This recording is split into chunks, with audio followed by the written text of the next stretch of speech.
আসসালামু আলাইকুম। আজকের গল্পটির নাম পাখির লাল পালক। এই গ্রামের নাম ছিল শ্যামপুর।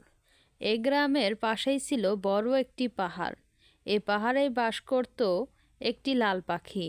আর মানুষ বিশ্বাস করে এই লাল পাখির পালকেই লুকিয়ে আছে সকল সুখ ও সমৃদ্ধ। এ পাখির পালকের ছোঁয়ায় নাকি মানুষের ভাগ্যের পরিবর্তন হয়। এ গ্রামের ছেলে নামটি তার আরিফ। সে গ্রামের একজন খুব ভালো ছেলে। সে সবাইকে অনেক সাহায্য সহযোগিতা করে। গ্রামের হালিম চাচা আরিফকে ডাকছে, বলছে, আরিফ, আমাকে একটু সাহায্য করো, আমি পেঁয়াজের দানা তুলছি। আমরা তখন দেখতে পাই যে আরিফ তাকে সাহায্যের জন্য তার খেতে গিয়ে পেঁয়াজের দানা তুলতে থাকে। আর তারপর তার কাজ শেষ হলে আবারও আরিফ তার নিজের কাজে ফিরে যায়। আরিফ ছিল খুব সাহসী এবং সৎ ছেলে। গ্রামের সকলের পাশে দাঁড়ায়। একবার আরিফদের গ্রামে এক জাদুকর আসে। সেই মেলাতে উপস্থিত হয় আরিফ। আরিফ সেই জাদুকরের কাছে গিয়ে বসে। তখনই আরিফের হাত দেখে সে জাদুকর বলতে পারে, তুমি তো খুব বুদ্ধিমান ও সৎ সাহসী। তুমিই পারবে সেই পাহাড় থেকে লাল পাখির পালক আনতে আর গ্রামের মানুষের ভাগ্যের পরিবর্তন করতে। তুমি চাইলে এরকম করতে পারো। এ কথা শুনে আরিফ আর দেরি করল না। সে গ্রামের মানুষের এরকম দুর্দশা দেখে সে এবার রওনা দিল সেই জাদুর পাখির পালক আনতে। সে পাখির পালক আনলেই নাকি গ্রামের সব গাছে ফল ধরবে, আরও অনেক কিছু হবে। তাই সে জঙ্গলের গভীরে যেতে লাগলো। জঙ্গলে গিয়ে দেখলো যেন জঙ্গলের রাস্তা ফুরাচ্ছেও না। তাও সে আগেই সামনের দিকে এগোতে লাগলো। যখন একটি উঁচু পাহাড়ের দিকে যেতে লাগবে তখনই দেখলো সেখানে একটি বড় বটগাছের ছায়ায় দাঁড়িয়ে আছে একটি হিংস্র বাঘ। তা দেখে তো আরিফ ভয় পেয়ে গেল। তখন বাঘটি বলল, এই কে, এখানে কেন এসেছো? তোমরা জানো না আমার অনুমতি ছাড়া এখানে আসা নিষেধ? তোমাকে তো এখন আক্রমণ করব। তখন আরিফ বলল, বাঘ ভাই, আমাকে কোনো ক্ষতি করো না। আমি তো শুধু লাল পাখির পালক নিতে এই পাহাড়ে যাচ্ছি। তখন বাঘ বলল, তুমি আনবে লাল পাখির পালক? এখানে এর আগে অনেক মানুষ এসেছে, কিন্তু কেউ পারেনি এই পালক নিতে। তাহলে তোমাকে একটি পরীক্ষা দেই। তখন আরিফ বলল, বাঘ ভাই, আমাকে আবার তুমি কি পরীক্ষা দিবে, আমাকে বলো। তখন বাঘ বলল, আমার ছানার জন্য খাবার নিয়ে আসো। তারপরে আমরা দেখলাম যে আরিফ ছুটতে লাগলো। ছুটতে ছুটতে একটি বড় কাঁঠাল গাছের নিচে গিয়ে দেখলো গাছে কাঁঠাল আছে। সে কাঁঠালটি পেড়ে আনলো। তারপরে সেই বাঘের ছানাটিকে সেই ছোট্ট কাঁঠালটি খেতে দিল। আর তা তাকিয়ে তাকিয়ে দেখলো বড় বাঘটি আরিফের সাহসিকতা দেখে অনেক খুশি হয়ে গেল। বাঘটি বলল, তুমি খুব বীর, তুমি খুব সাহসী, তুমি আমার ছানার খাবার এনে দিয়েছো, তাই আমি তোমাকে একটি উপহার দিতে চাই। আমরা তখন দেখলাম যে বাঘটি তাকে একটি জাদুর তরোয়ার উপহার দিয়েছে, যার চতুর্পাশে ছিল সোনায় খণ্ডিত। এটি বাঘেদের অনেক জনপ্রিয় একটি উপহার, যা পেয়ে আরিফ অনেক খুশি হয়ে গেল। সে এই সোনার তরোয়ালটি নিয়ে সামনের দিকে যেতে লাগলেন বীরের বেশে।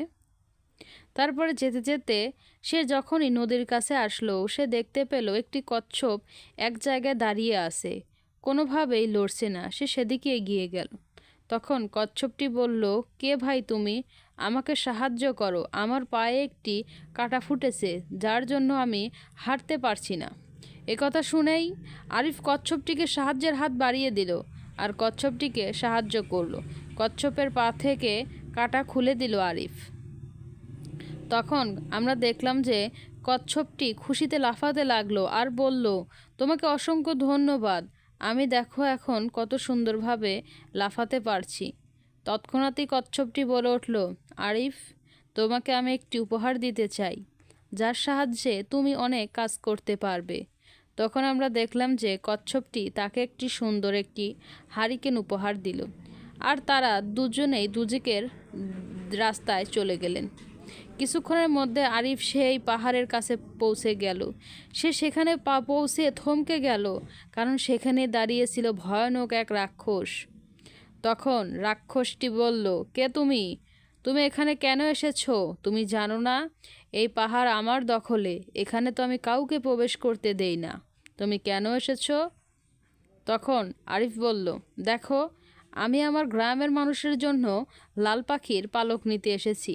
এই পালক দিয়ে আমি আমার গ্রামের মানুষের উপকার করব, তাই আমি এখানে এসেছি। তখন সে রাক্ষসটি হঠাৎই হো হো করে হেসে উঠল। সে যেন কি দেখেছে। সে হাসার কারণ হলো, সে বলল, শোনো, আমি হাসছি কারণ আমি এখান দিয়ে কাউকে যেতে দেই না। কেউ ওই পাহাড়ে গেলেই তাকে আমি আটকিয়ে যেতে পারে না। তখন আমরা দেখলাম যে সে জাদুর তরোয়ালটি বের করলো আরিফ, আর সেখান থেকে কেমন যেন এক অদ্ভুত আলো বের হচ্ছিল, আর সেই আলোর রশ্মি গিয়ে পড়ছিল সেই রাক্ষসটির চোখে, আর তার চোখগুলি লড়ছিল আর পানি পড়ছিল, আর সে চোখে দেখতে পাচ্ছিলেন না, আর বলছিলেন, আমাকে ভালো করে দাও। এ সুযোগে আরিফ পালিয়ে গেল। এ সুযোগে আরিফ দৌড়াতে দৌড়াতে সে গুহার দিকে পৌঁছালো, যেখানেই কিনা ছিল সেই লাল পাখিটি। সে গুহার মুখটি দেখতে পেল আর সেদিকে ঢুকতে লাগলো। আর সেখানে গিয়েই সে এক অদ্ভুত জিনিস দেখল। সে লাল পাখির গা দিয়ে যেন এক অদ্ভুত আলো ছড়াচ্ছে। সে আলোয় পুরা গুহা আলোকিত হয়ে আছে। আরিফ এগুলো দেখতে পেয়ে খুব বিস্মিত হলো। হঠাৎই সে পাখিটি কথা বলে উঠল, বলল, কি হলো আরিফ, তুমি এখানে কেন এসেছো? আমাকে বলো, তুমি কি অন্যদের মতো এখানে লোভে পড়ে এসেছো? তখন আরিফ বলল, না জাদুই পাখি লাল, আমি এখানে কোনো লোভে পড়ে আসিনি। আমি তো শুধু আমার গ্রামের মানুষের জন্য এসেছি।